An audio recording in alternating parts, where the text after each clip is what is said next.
Hello everyone, द्रव की पाठशाला में आपका स्वागत है। पिछले सेशन में हम लोगों ने संविधान के भाग 5 से लगभग 25 क्वेश्चन देखे थे। बाकी बचे प्रश्न हम लोग आज देखेंगे। आप लोग पेन और पेपर उठा लीजिए और ट्राई करिए, देखिए आपके कितने क्वेश्चन सही होते हैं। तो चलिए शुरू करते हैं आज का सेशन। आज का पहला प्रश्न है आपका, भारत की संसद में निम्नलिखित हैं। क्या है भारत की संसद में? क्वेश्चन ये कह रहा है कि भारत की संसद में कौन कौन आता है। आपके ऑप्शंस हैं। ऑप्शन ए केवल लोकसभा और राज्यसभा। ऑप्शन बी राष्ट्रपति प्लस लोकसभा और राज्यसभा। ऑप्शन सी लोकसभा, राज्यसभा और मंत्रिपरिषद। और आपका ऑप्शन डी है उपर्युक्त में से कोई नहीं। तो चलिए टिक करिए आप लोग, फिर हम लोग देखते हैं क्या होगा इसका उत्तर।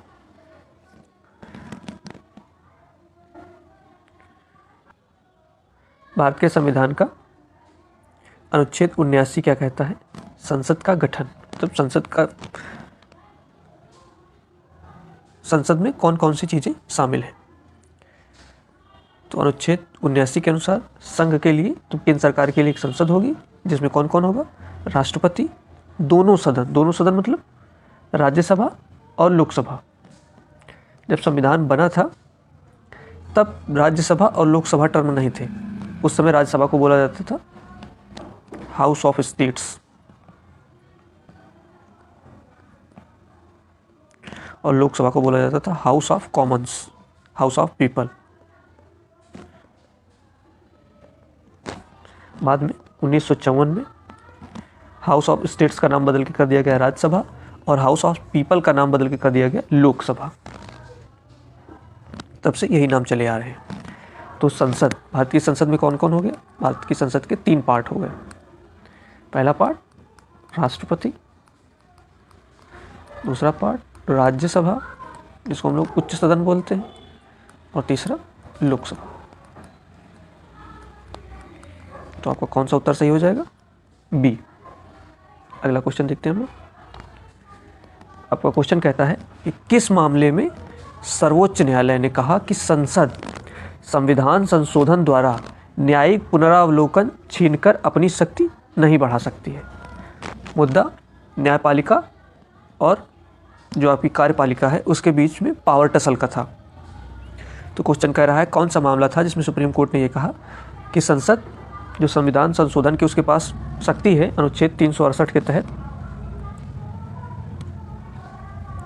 अनुच्छेद 368 के तहत जो उसकी संविधान संशोधन करने की शक्ति है, उसके तहत वो हर चीज़ को संशोधित नहीं कर सकती है। उन हर चीज़ों में क्या है?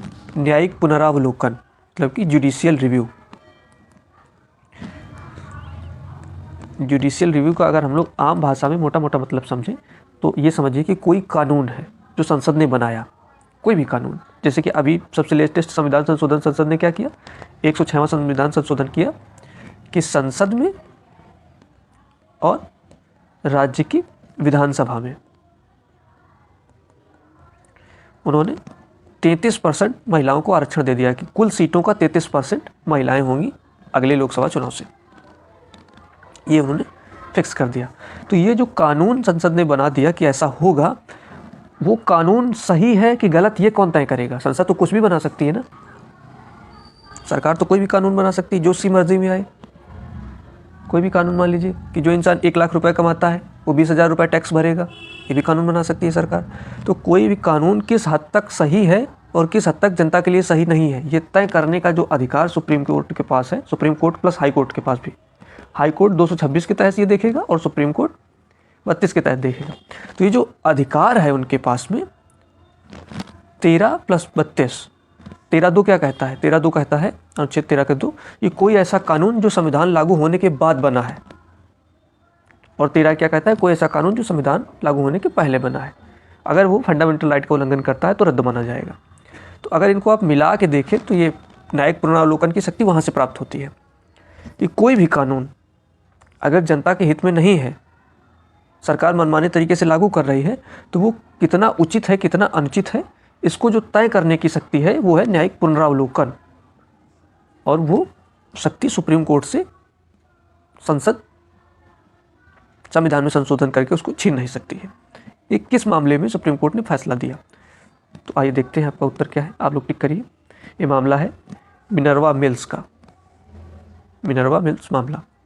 इसमें संसद ने ये क्या किया, एक मिल थी, नाम ही है मिनर्वा मिल, जनता के हित के लिए ये बोल करके कि जनता के हित के लिए इस मिल का राष्ट्रीयकरण करना आवश्यक है, उस मिल का राष्ट्रीयकरण कर लिया गया। वो एक प्राइवेट मिल थी, उस पर केस लड़ा गया उस मिल के मालिक के द्वारा भारत सरकार के विरुद्ध, Minerva mills versus union of India case 1980।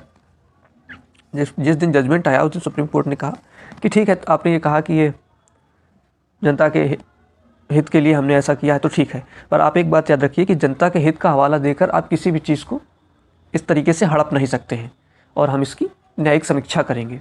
और वही न्यायिक समीक्षा की शक्ति है आपकी न्यायिक पुनरावलोकन, सेम चीज़ है। तो आपका आंसर हो जाएगा मिनर्वा मिल्स मामला। अगला क्वेश्चन हम लोग देखते हैं, निम्नलिखित में से कौन सी संसदीय समिति में राज्यसभा के सदस्य नहीं होते, केवल और केवल लोकसभा के सदस्य होते हैं? ऑप्शन ए लोक लेखा समिति, ऑप्शन बी सार्वजनिक उपक्रम समिति, ऑप्शन सी प्राक्कलन समिति, या ऑप्शन डी विशेषाधिकार समिति। तो चलिए देखते हैं इसका उत्तर। यह आपकी प्राक्कलन समिति, प्राक्कलन समिति या एस्टीमेट कमेटी। इसमें क्या होता है कि ये ऐसी समिति है जो केवल और केवल लोकसभा के सदस्यों से मिलकर बनाई जाती है, और इसमें कितने सदस्य होते हैं? 30 सदस्य होते हैं। आपकी लोक लेखा समिति जो है आपकी जो लोक लेखा समिति होती है उसमें होते हैं 15 सदस्य लोकसभा से प्लस 7 सदस्य राज्यसभा से, ये होते हैं आपके 22 सदस्य। और आपकी जो प्राक्कलन समिति है इसमें 30 सदस्य हैं, मतलब सबसे बड़ी है, इससे बड़ी कोई समिति नहीं, सबसे बड़ी समिति है संसद की। और इसमें सारे के सारे सदस्य कहाँ से होते हैं? लोकसभा से। और आप क्या रखना है कि कोई भी मंत्री इस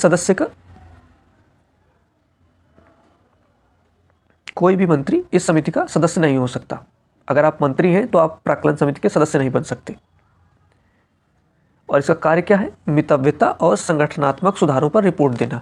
जब सरकार ने जो बजट में पैसा मांगा है, किस मंत्रालय ने कितना पैसा खर्च करना है, किस मंत्रालय ने कितना पैसा खर्च किया, इन सब चीज़ों का ब्यौरा वो सौंपती है संसद को। ये काम है प्राक्कलन समिति का। एस्टीमेट करती है, अनुमान लगाती है कितना लगेगा, या पिछले जो वित्त वर्ष था उसमें कितना लगा, इन सब चीज़ों की जानकारी संसद को देती है प्राक्कलन समिति। आपका आंसर हो जाएगा प्राक्कलन समिति। इसमें कितने सदस्य होते हैं? 30, और 30 के 30 कहाँ से होते हैं? लोकसभा से। अगला क्वेश्चन, राज्यसभा के संबंध में कौन सा कथन असत्य है? आपको इस चीज़ को सबसे पहले हाईलाइट करना है कि पूछा क्या जा रहा है। ऑप्शन ए, यह स्थायी सदन है। ऑप्शन बी, इसकी अधिकतम संख्या 250 है। ऑप्शन सी, इसके 1/3 सदस्य प्रत्येक दूसरे वर्ष सेवानिवृत्त होते हैं। ऑप्शन डी, राष्ट्रपति इसे भंग कर सकता है। तो चलिए देखते हैं क्या इसका उत्तर। अनुच्छेद 83, संविधान का अनुच्छेद 83 कहता है कि राज्यसभा का विघटन नहीं हो सकता, यानी कि इसको समाप्त नहीं किया जा सकता, किंतु उसके सदस्यों से यथासंभव निकटतम 1/3 सदस्य, कितने? 1/3 सदस्य संसद द्वारा विधि द्वारा निमित्त किए गए अनुबंधों के अनुसार प्रत्येक द्वितीय वर्ष की समाप्ति पर यथाशक्ति शीघ्र निवृत्त होंगी। तब 1/3 सदस्य, मान लो इसमें सदस्य हैं 100, तो उसके 1/3 सदस्य हर दूसरे वर्ष 2 वर्ष बाद रिटायर होते चले जाते हैं। और इनकी संख्या कितनी, इनका कार्यकाल कितने वर्ष का होता है? 6 वर्ष का। तो जब पहली बार लोकसभा का गठन हुआ 1952 में, तो लोग चुने गए। मान लो 250 लोग अभी संख्या है तो 250 चुने गए, 2 वर्ष समाप्त हुए और लोग 250 हैं। 1/3 रिटायर भी करना है, क्योंकि संविधान में लिखा है कि हर दूसरे वर्ष 1/3 हो जाएंगे रिटायर, और फिर उतनी सीटों पर नए आ जाएंगे 6 वर्ष के लिए। तो क्या हुआ कि एक लॉटरी निकाली गई जिस पे ये लिखा हुआ था, एक पे लिखा हुआ था 6 वर्ष, कुछ पर्चियाँ पड़ी हुई थी, दूसरी पर्ची पर लिखा हुआ था 4 वर्ष, और तीसरी पर्ची पर लिखा हुआ था 2 वर्ष। उनको एक बॉक्स में रख दिया गया। सारे सदस्य 250 सदस्य आए, उन्होंने सबके सब ने अपनी एक एक पर्ची उठाई। जिसके उसमें निकल गया कि 6 वर्ष, तो वो 6 वर्ष तक संसद का सदस्य रहा। जिसके उसमें निकल गई 4 वर्ष, उसने 4 वर्ष कंप्लीट किए, क्योंकि हर दूसरे वर्ष होंगे तो 1/3 यहाँ हो गए। 2 वर्ष बाद फिर 1/3 यहाँ हो गए, अगले 2 वर्ष बाद फिर 1/3 यहाँ हो गए, अगले 2 वर्ष बाद, मतलब ये इस तरीके से पहली बार इस तरीके से रिटायर किए गए, फिर ये क्रम बन गया कि जो यहाँ रिटायर हुए वो यहाँ फिल होंगे, जो यहाँ रिटायर हुए वो यहाँ फिल होंगे, इस तरीके से वही क्रम भी चला आ रहा है। तो इसका आंसर क्या हो जाएगा कि राष्ट्रपति इसे कभी भंग नहीं कर सकता। और ये कहाँ लिखा है? संविधान के अनुच्छेद 83 में। अगला क्वेश्चन आपका, लोकसभा में अविश्वास प्रस्ताव लाने के लिए न्यूनतम कितने सदस्यों का समर्थन आवश्यक है? अविश्वास प्रस्ताव आता है सरकार के खिलाफ, मंत्रिपरिषद के खिलाफ। जैसे कि अभी अगर अविश्वास प्रस्ताव लाया जाएगा तो मोदी सरकार के खिलाफ, मोदी मंत्री परिषद के खिलाफ लाया जाएगा। या अगर उत्तर प्रदेश विधानसभा में लाया जाएगा तो योगी मंत्रिपरिषद के खिलाफ लाया जाएगा। मोदी मंत्रिपरिषद को ही सरकार बोलते हैं आम भाषा में, मंत्रिपरिषद के खिलाफ लाया जाएगा। और ये कहाँ लाया जाता है? केवल और केवल लोकसभा में, क्योंकि लोकसभा के प्रति ही मंत्रिपरिषद उत्तरदायी होती है। हमने अनुच्छेद 75 में चीज़ देखी है। तो कुल सदस्यों का 500 जो 50 आपके सदस्य हैं, उन कुल सदस्यों में से 50 सदस्यों द्वारा समर्थन प्राप्त होना चाहिए। मान लीजिए राहुल गांधी कह रहे हैं हमें सरकार पे भरोसा नहीं है और हमारे साथ बहुत ऐसे सांसद हैं जिनको सरकार पर भरोसा नहीं है। और ऐसे कितने सांसद होने चाहिए? 500। इस समय मौजूदा हालत में कितने सांसद हैं हमारी लोकसभा में? मैक्सिमम हो सकते हैं 550, पर हैं कितने? 543। तो 543 का 50% प्लस 1, तो 543 का 50% कितना हो जाएगा? 27 और 2, 272। 272 सदस्य अगर वोट डाल दें कि हमें मोदी सरकार पर विश्वास नहीं है, तो मोदी सरकार गिर जाएगी। यह है अविश्वास प्रस्ताव। संसद में कुल सदस्य संख्या का अगर 50% ये वोट कर दे कि हमें सरकार पे भरोसा नहीं है, तो वो सरकार गिर जाएगी। इसको कहते हैं अविश्वास प्रस्ताव। लेकिन ये प्रस्ताव जब लोकसभा के पटल पर रखा जाएगा तो उस प्रस्ताव पे कितने लोगों के साइन होने चाहिए? 1 2 3 4 5 6 कि हम ऐसा करना चाह रहे हैं। तो न्यूनतम 50 लोगों द्वारा ये बोला जाना चाहिए कि हम सरकार के खिलाफ अविश्वास प्रस्ताव ला रहे हैं। अगर 49 लोग हैं तो प्रस्ताव ही नहीं आएगा।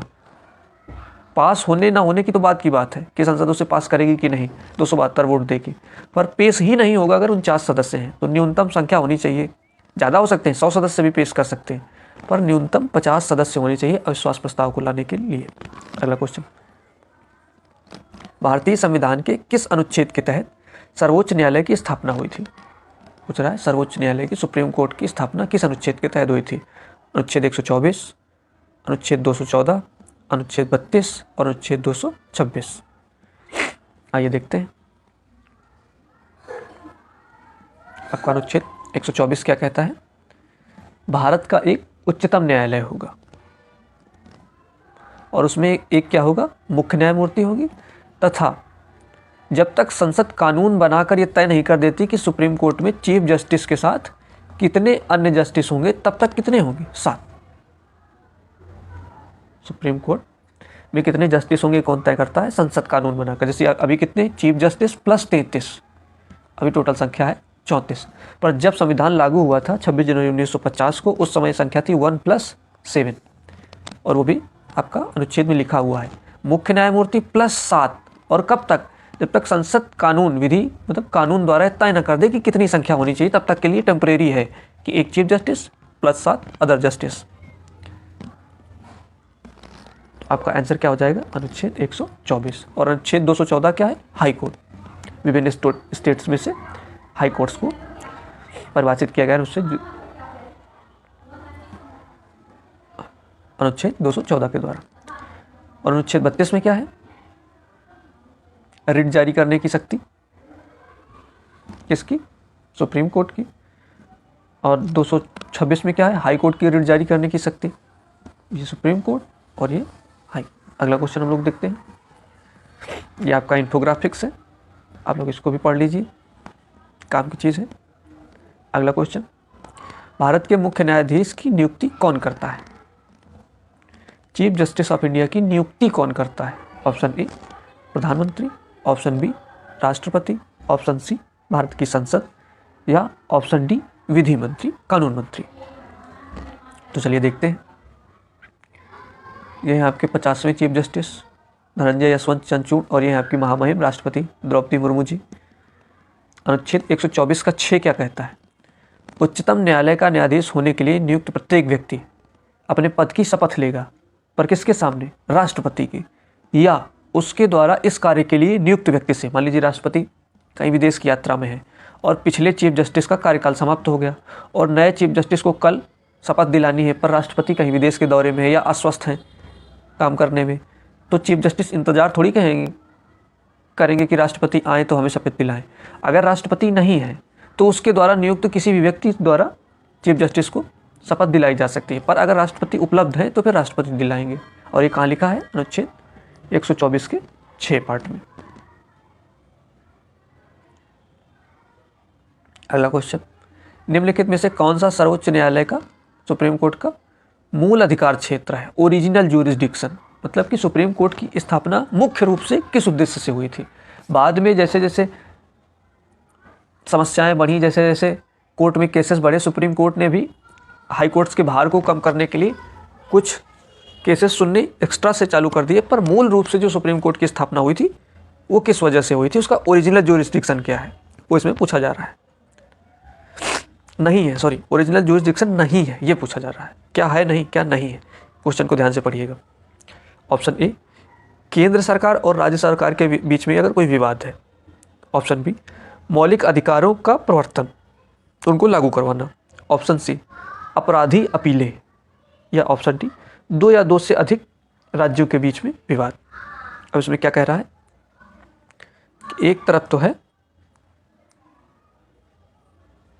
तरफ है केंद्र सरकार और एक तरफ है राज्य सरकार। यदि इनमें कोई विवाद, जैसे मोदी सरकार और ममता सरकार में विवाद रहता ही अक्सर चीज़ों को लेके। दूसरा कह रहा है अगर किसी इंसान के मूल अधिकार का उल्लंघन हो रहा है तो उसको लागू करने का जिम्मा किसके पास है? इस बात की चर्चा है। तीसरा कह रहा है अपराधी मामले, अगर किसी ने कोई क्राइम किया है तो उसके लिए सुनवाई करने का अधिकार किसके पास है? और डी कह रहा है 2 या अधिक राज्यों के बीच में विवाद। मान लीजिए एक तरफ यूपी है, एक तरफ एमपी है, एक तरफ बिहार है, कोई भी राज्य है, अगर 2 राज्यों के बीच में विवाद है तो कौन सुनवाई करेगा? यह है कह रहा है इनमें से कौन सा सुप्रीम कोर्ट का ओरिजिनल ज्यूरिसडिक्शन नहीं है, तो मूल रूप से उसका कार्य नहीं है। तो चलिए देखते हैं। यह है आपका अनुच्छेद 131। उसमें बताया गया है कि जो सुप्रीम कोर्ट का ओरिजिनल ज्यूरिसडिक्शन है वो क्या है। पहला, भारत सरकार, एक तरफ केंद्र सरकार है, या एक या अधिक राज्यों के बीच विवाद। मान लीजिए एक तरफ मोदी जी हैं, एक तरफ है तमिलनाडु, केरल, तेलंगाना, इन सब ये राज्य एक तरफ हैं और मोदी सरकार एक तरफ है, इनके बीच आपस में किसी बात को लेकर अनबन है, तो वो क्या हो गई? सुप्रीम कोर्ट की आरंभिक अधिकारिकता। उसकी सुनवाई कौन करेगा? सुप्रीम कोर्ट करेगा, क्योंकि एक तरफ केंद्र सरकार है और दूसरी तरफ एक राज्य या एक से अधिक राज्य है। अगली बात क्या लिखी है? एक और भारत सरकार और किसी राज्य या राज्यों और दूसरी ओर एक से अधिक अन्य राज्यों। मान लीजिए एक तरफ मोदी जी हैं, केंद्र सरकार है, प्लस कुछ सरकारें हैं, जैसे कि उत्तर प्रदेश हो गई जहाँ उनकी सरकार है, बिहार हो गई जहाँ उनकी सरकार है, और दूसरी तरफ कुछ राज्य हैं, जैसे कि बंगाल हो गया आपका, पंजाब हो गया आपका, ये सब सरकारें। तो एक तरफ केंद्र सरकार और कुछ राज्य, दूसरी तरफ कुछ अन्य राज्य, ये भी आरंभिक अधिकारिता है सुप्रीम कोर्ट की। तो ऊपर कितने से इसमें मैच कर गए? केंद्र और राज्य विवाद, 2 या 2 से अधिक राज्यों में विवाद, और मौलिक अधिकारों का प्रवर्तन। अनुच्छेद 32 क्या कहता है? अगर किसी व्यक्ति के मौलिक अधिकार का उल्लंघन हुआ है तो डायरेक्ट सुप्रीम कोर्ट जा सकता है। डायरेक्ट सुप्रीम कोर्ट जा सकता है, इसका मतलब क्या है? ये सुप्रीम कोर्ट का ओरिजिनल ज्यूरिसडिक्शन है। और इस पर क्या नहीं आता है? अपीली, आपराधिक अपीलें। आपराधिक अपीलें कहाँ हैं? अनुच्छेद 134 में हाई कोर्ट से रेफर की जाती हैं आपराधिक अपीलें सुप्रीम कोर्ट के लिए, वो उसका ओरिजिनल ज्यूरिसडिक्शन नहीं है। रेफर करके आपराधिक मामले सुप्रीम कोर्ट तक पहुंचाए जाते हैं, डायरेक्ट नहीं। अगला क्वेश्चन, जनहित याचिका, पब्लिक इंटरेस्ट लिटिगेशन की शुरुआत सबसे पहले किस जस्टिस ने की, किस न्यायाधीश ने की? Option A justice P N. Bhagwati, option B justice V R. Krishna Iyer, option C justice H R. Khanna, या ऑप्शन डी ए और बी दोनों।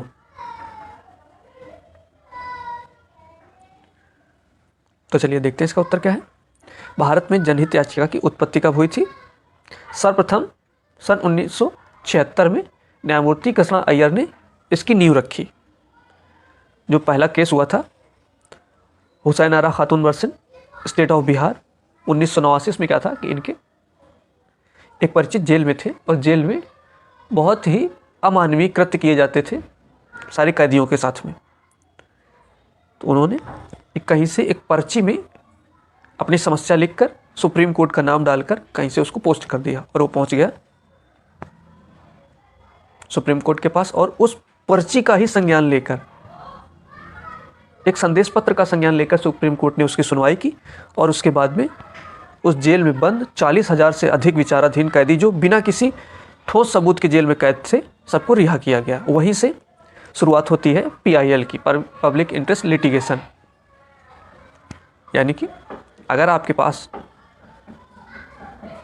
यदि आपके साथ या आपके आसपास कोई चीज़ गलत हो रही है और आप वो देख रहे हैं कि ये लोगों के मूल अधिकारों के, ह्यूमन राइट्स के खिलाफ बात हो रही है, तो आप कहीं से भी एक छोटी सी अगर पत्र भी डाल देंगे सुप्रीम कोर्ट को, तो उस पत्र का संज्ञान लेकर ही कोर्ट सुनवाई करेगा।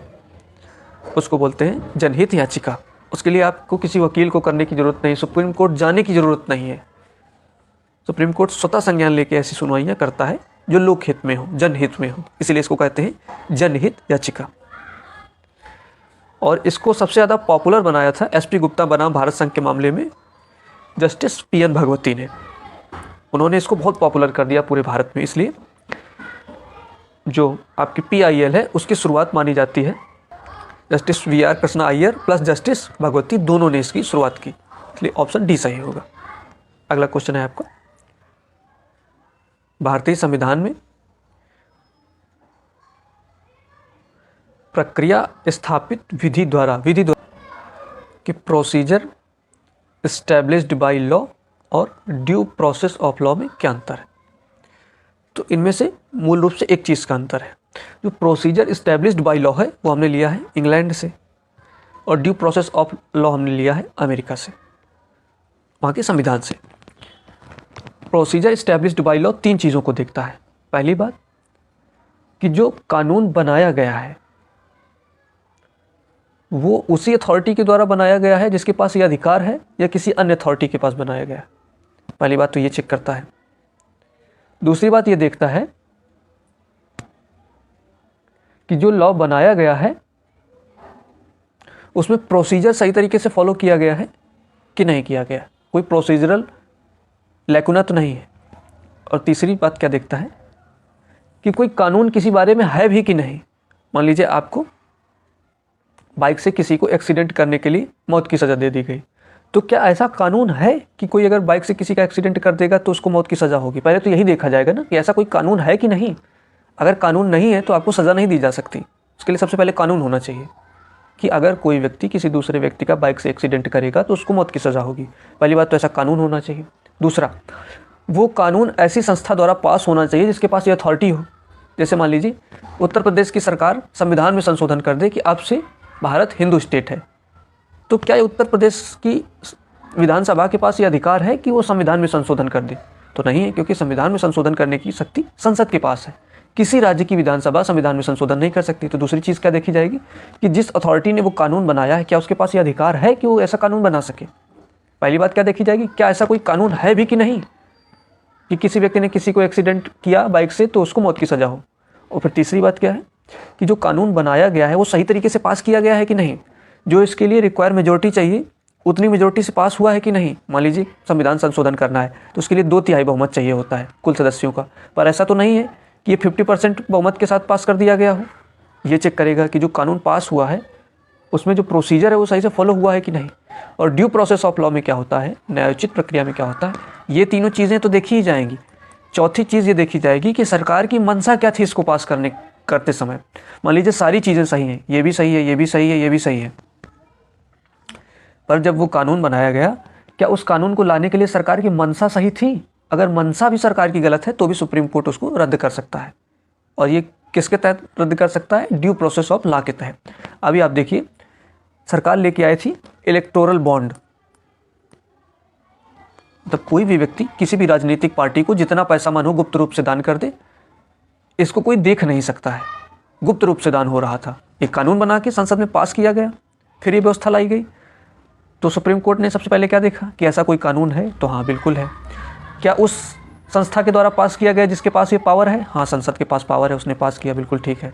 क्या सारी चीज़ें सही तरीके से पास की गई? हाँ, पास की गई। फिर अब सरकार ने क्या देखा कि क्या सरकार की मंशा क्या थी इसको लाने की?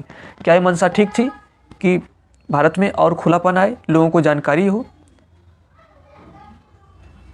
राइट टू इन्फॉर्मेशन हो, लोगों को सूचना का अधिकार हो कि किसने कितना पैसा दिया? क्या ऐसा था? बिल्कुल नहीं था। इसका मतलब सरकार ये छुपा रही थी कि किस आदमी ने सरकार को कितने पैसे दिए चुनाव लड़ने के लिए।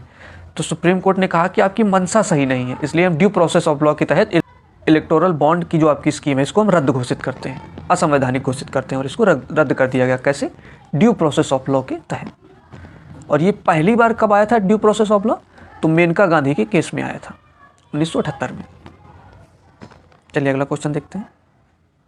ड्यू प्रोसेस ऑफ लॉ और प्रोसीजर एस्टैब्लिश्ड बाय लॉ में मेन अंतर क्या है? पर्पस का, आपकी मंशा क्या है उस कानून को लाने की।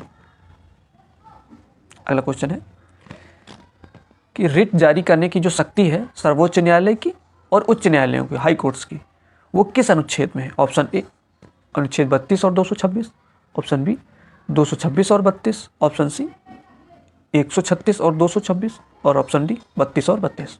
तो हम लोगों ने जब से सेशन स्टार्ट हुआ है, अब 10वां सेशन है, लगभग हर दूसरे दिन ये चीज़ देखी है कि जो सुप्रीम कोर्ट रिट निकाल सकता है वो है अनुच्छेद 32 के तहत, और जो हाई कोर्ट रिट निकालता है वो अनुच्छेद 226 के तहत। तो आपका हो जाएगा ए। इस तरीके के क्वेश्चंस में गलती बहुत होती है क्योंकि बच्चे इसको पढ़ा और हड़बड़ी में ये मार दिया कि दोनों दिख तो रहे हैं, पर उन्होंने ये नहीं देखा कि क्रम क्या पूछ रहा है, पहले सुप्रीम कोर्ट और फिर हाई कोर्ट। तो जब भी क्वेश्चन पढ़ें तो ध्यानपूर्वक पढ़ें, पूरा क्वेश्चन पेशेंस के साथ पढ़ें। ये नहीं कि कोई एक पैराग्राफ पढ़ा और आपको नहीं यही उत्तर होगा और टिक मार के आगे बढ़ गए, बाद में घर में आके अफसोस होता है कि यार क्वेश्चन तुमने ध्यान से पढ़ा ही नहीं। चलिए अगला क्वेश्चन देखते हैं हम लोग।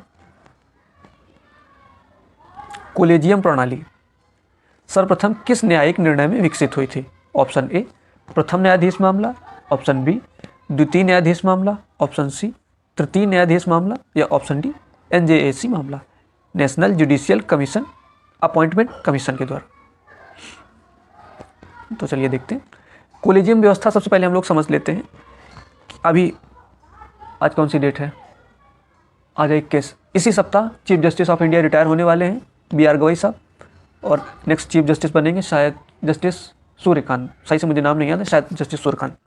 तो ये कैसे next chief justice of India बनेंगे, ये कौन तय करता है?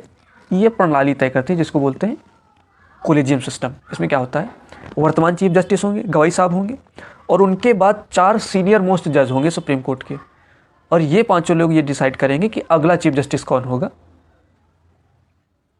इस व्यवस्था को बोलते हैं कोलेजियम व्यवस्था। मतलब जज अपने में से ही तय करते हैं कि जज कौन होगा, और ये क्या क्या तय करेंगे कि चीफ जस्टिस ऑफ इंडिया कौन होगा, सुप्रीम कोर्ट का जज कौन होगा, हाई कोर्ट के जज कौन होंगी, और हाई कोर्ट का चीफ जस्टिस कौन होगा। ये 4 चीज़ें कोलेजियम प्रणाली तय करती है। और ये कब विकसित हुई ये पूछा जा रहा है।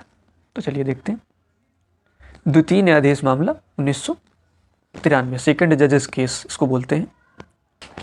पहले सरकार सुप्रीम कोर्ट के चीफ जस्टिस का नाम रिकमेंड करती थी। तो 2 बार ऐसे केस हुए इतिहास में जब सीनियर लोगों को साइड लाइन करके जूनियर्स को प्रमोट करके चीफ जस्टिस बना दिया गया, और जो आपकी कार्यपालिका है और आपकी जो न्यायपालिका है इसके बीच में सीधा टसल हो गया, एक दूसरे के कार्य में हस्तक्षेप करने का। चीफ जस्टिस को ही ये चेंज कर देते थे और ये इनके द्वारा बनाए गए कानून को पलट देते थे। जब ऐसा बहुत सा केसेस चल रहा था, आप देखेंगे अभी शाहबानू केस जो मूवी आई हक 1985 में, यही तो हुआ था।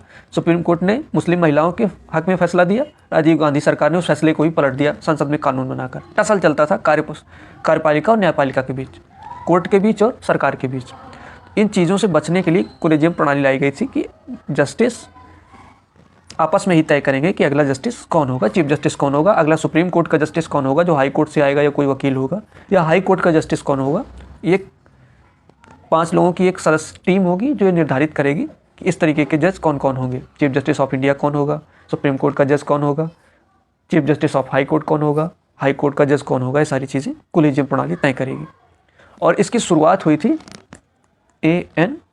रे, अजित नाथ रे, इंदिरा गांधी सरकार ने 3 के जो ऊपर के justice H R Khanna, justice J M Shelat और जस्टिस एक कोई और थे, इन तीनों की सीनियरिटी को दरकिनार करते हुए ए एन रे को चीफ जस्टिस बना दिया था, क्योंकि ये सरकार का सपोर्ट करते थे अपनी जजमेंट में।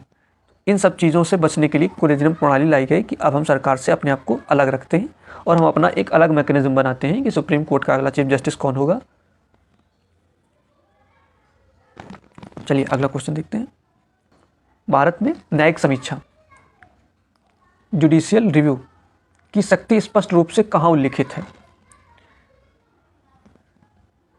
ऑप्शन ए स्पष्ट रूप से कहीं नहीं या निहित शक्ति है, ऑप्शन बी अनुच्छेद 13, ऑप्शन सी अनुच्छेद 32, ऑप्शन डी अनुच्छेद 268। तो ये आपको बताना है कि कहाँ निहित है। जब आप अनुच्छेद 13 को प्लस अनुच्छेद 32 को प्लस अनुच्छेद 226 को एक साथ पढ़ेंगे मिलाकर, तब आपको समझ में आएगा कि सुप्रीम कोर्ट और हाई कोर्ट के पास में न्यायिक समीक्षा की शक्ति है।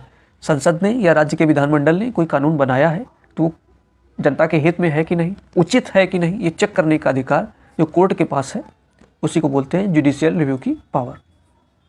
तो स्पष्ट रूप से कहीं नहीं है, पर इन अनुच्छेदों को अगर आप पढ़ेंगे तो आपको एहसास होगा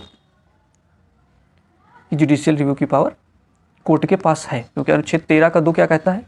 ऐसे कानून जो संविधान लागू होने के बाद इंसान के मौलिक अधिकारों का उल्लंघन करेंगे तो वो रद्द माने जाएंगे। तो ये डिसाइड कौन करेगा कि जनता के हितों का उल्लंघन कर रहे हैं कि नहीं, मौलिक अधिकारों का उल्लंघन कर रहे हैं कि नहीं? कौन करेगा? ये 32 के तहत सुप्रीम कोर्ट और 226 के तहत हाई कोर्ट। तो इसका आपका उत्तर हो जाएगा option A.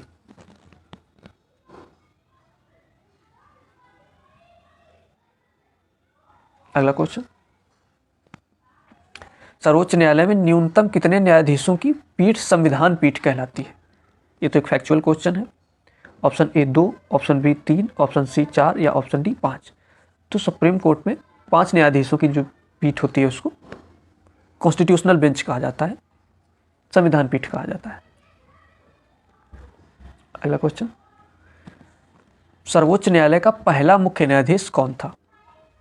Option A Hiralal Kania, option B Patanjali Sastri, option C Mehr Chand Mahajan या ऑप्शन डी बिजन कुमार मुखर्जी। तो भारत के पहले चीफ जस्टिस थे जस्टिस हीरालाल कानिया, उसके बाद सेकंड नंबर थे पतंजलि शास्त्री, थर्ड नंबर थे मेहरचंद महाजन और फोर्थ नंबर थे बिजन कुमार मुखर्जी। अगला क्वेश्चन, संसद सत्र के दौरान प्रश्नकाल कितने बजे शुरू होता है? ऑप्शन ए 10 बजे, ऑप्शन बी 11 बजे, ऑप्शन सी 12 बजे या ऑप्शन डी कोई समय निश्चित नहीं। तो संसद जब स्टार्ट होती है उसका पहला घंटा, प्रथम आवर, फर्स्ट आवर,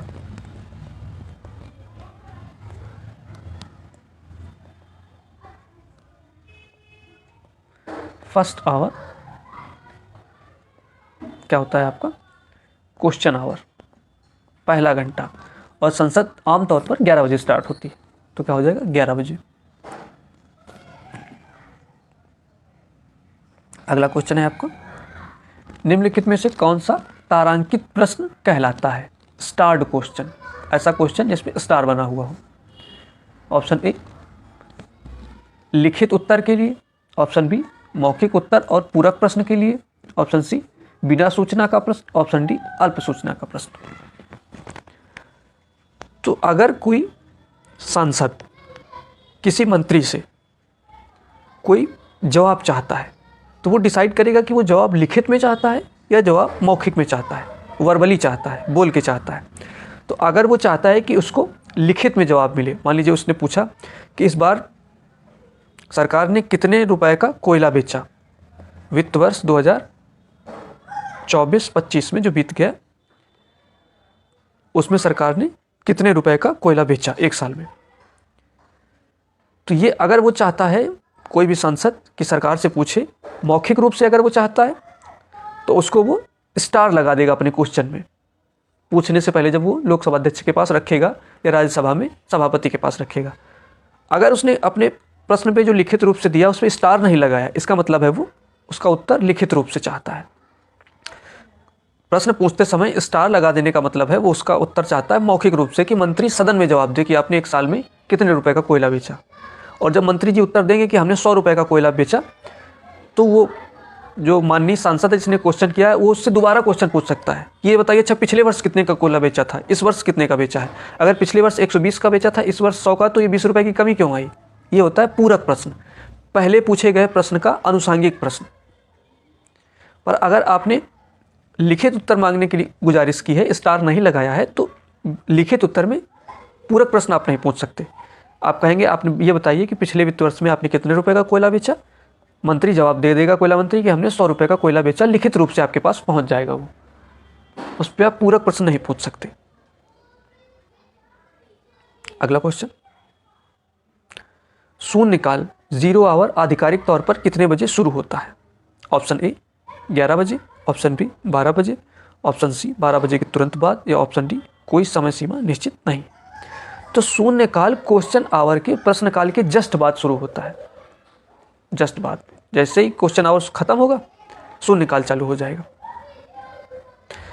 प्रश्नकाल और संसद की कार्यवाही के बीच का जो समय होता है 10 मिनट, 15 मिनट, 20 मिनट, ये जो बीच का समय होता है प्रश्नकाल और संसद की कार्यवाही स्टार्ट होने के बीच में जो समय होता है उसको कहते हैं शून्यकाल। इसमें माननीय सांसदगण बैठे होते हैं चुपचाप। तो कुछ सांसदगणों ने क्या किया, पहली बार 1960s में मंत्रियों से ऐसे ही नॉर्मल बातचीत की भाषा में कुछ प्रश्न पूछने चालू किए कि अच्छा बताइए ये जो अभी सरकार ने ये रोड बनाई है, ये हाईवे बनाया है, इसमें कितना खर्चा आया, अभी इसमें कितना काम बाकी है, बुलेट ट्रेन में भी कितना काम बाकी है, कब पटरी तैयार होगी। इस तरीके के क्वेश्चंस को ऐसे नॉर्मली उठाए जाने लगे संसद के सदस्यों द्वारा मंत्रियों। इन प्रश्नों का मंत्री जी अगर उनका मन हो तो उत्तर दें, ना मन हो तो ना उत्तर दें, कोई बाध्य नहीं है। बस परंतु प्रश्नकाल में पूछे गए प्रश्नों का उत्तर आपको देना पड़ेगा। बस शून्यकाल में पूछे गए प्रश्नों का उत्तर दे भी सकते हैं, नहीं भी दे सकते हैं। और ये कब चालू होता है, प्रश्नकाल के तुरंत बाद, यानी कि 12 बजे लगभग। हो सकता है प्रश्नकाल थोड़ा ज़्यादा चल जाए तो 12 बजे से थोड़ी देर बाद चालू हो, और इसका कोई टाइम फिक्स नहीं है। जितना समय है प्रश्नकाल और संसद की कार्यवाही स्टार्ट होने के बीच, ये उतने समय तक चलेगा। चलिए अगला क्वेश्चन देखते हैं। अल्प सूचना प्रश्न, शॉर्ट नोटिस क्वेश्चन किसके लिए पूछा जाता है।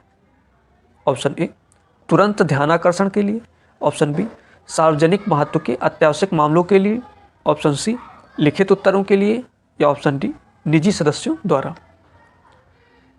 अल्प सूचना प्रश्न यानी कि शॉर्ट नोटिस क्वेश्चन। अगर कोई ऐसी सिचुएशन आ गई देश में जो अनएक्सपेक्टेड है, कहीं बाढ़ आ गई, कहीं भूकंप आ गया, कहीं शीतलहर चल गई, इस तरीके की अगर कोई अनहोनी घटित हो गई, तो उस तरीके के मामलों को अगर संसद में उठाना है तो उसको बोलते हैं अल्प सूचना प्रश्न। सरकार से माननीय सांसद जवाब मांग सकते हैं कि बताइए ये जो विपत्ति आ पड़ी है इसके लिए आपने क्या किया। क्योंकि संसद की जब कार्यवाही चलती है तो क्वेश्चन 1 महीने 15 दिन पहले से रखवा दिए जाते हैं कि इस सत्र में ये क्वेश्चन पूछे जाएंगे। संसद में ऐसा नहीं होता कि आप मुँह उठा के पहुँच गए और पूछ लिया कि ये बताइए इसका जवाब क्या है। उसके लिए माननीय मंत्रीगण बहुत रिसर्च करते हैं। आपने पूछ लिया कि पिछले 5 वर्षों में आप बताइए कि रक्षा मंत्रालय ने कितना रुपया खर्च किया है, तो राजनाथ सिंह को कोई पता नहीं होगा। वो अपने अधिकारियों से बोलेंगे, फिर वो सारा ब्यौरा निकाल के लाएंगे, तब वो संसद में उसका जवाब दिया जाएगा। क्योंकि संसद में बोली गई हर बात ऑथेंटिक होनी चाहिए। आप अपने मन से मनगढ़ंत कुछ भी नहीं बोल सकते हैं। अगर डेटा गलत हो गया तो सरकार की बेइज्जती होगी। इसलिए पहले से क्वेश्चन पूछे जाते हैं और रिसर्च के बाद जवाब दिए जाते हैं। तो अगर कोई अल्प सूचना प्रश्न है, बहुत अति महत्व का है, उसके लिए ये नहीं कि अब अगले 15 दिनों का इंतजार किया जाए, तो उनको बोलते हैं सार्वजनिक महत्व के अत्यावश्यक प्रश्न। जैसे अभी आपका दिल्ली मेट्रो स्टेशन के पास अटैक हुआ, अब इसके लिए संसद 15 दिन का इंतजार नहीं करेगी कि आज क्वेश्चन पूछे कि बताओ कितने लोग इस अटैक में मारे गए। इसके लिए सरकार को तुरंत जवाब देना होगा। ये सार्वजनिक यानी जनता के महत्व का अति आवश्यक प्रश्न है। इस तरीके के क्वेश्चन को बोलते हैं शॉर्ट नोटिस क्वेश्चन, जो संसद में पूछे जाते हैं। अगला क्वेश्चन, स्थगन प्रस्ताव एडजर्नमेंट मोशन किस सदन में लाया जा सकता है। ऑप्शन ए केवल राज्यसभा में, ऑप्शन बी केवल लोकसभा में, ऑप्शन सी दोनों में, ऑप्शन डी किसी में नहीं। जो आपका स्थगन प्रस्ताव होता है, मान लीजिए कोई अभी संसद में चर्चा चल रही है किसी भी मुद्दे पर, मान लीजिए 3 तलाक पर चर्चा चल रही है, और अचानक से ये कांड हो गया कि दिल्ली मेट्रो स्टेशन में अटैक हो गया। अभी चर्चा चल रही है 3 तलाक पे, और उससे भी अति महत्वपूर्ण प्रश्न आपके सामने ये आके खड़ा हो गया, तो इस चर्चा को यहीं स्थगित करके इस चर्चा पे ध्यान केंद्रित किया जाए। इसके लिए जो प्रस्ताव लेके आते हैं उसको बोलते हैं स्थगन प्रस्ताव, एडजर्नमेंट मोशन, कि अभी इस मुद्दे को आप छोड़िए, इसको हम बाद में डिस्कस करेंगे। ये जो अभी हमारे सामने समस्या खड़ी हुई है, पहले इस पे चर्चा कीजिए। और ये कहाँ पे लाया जाता है? लोकसभा में।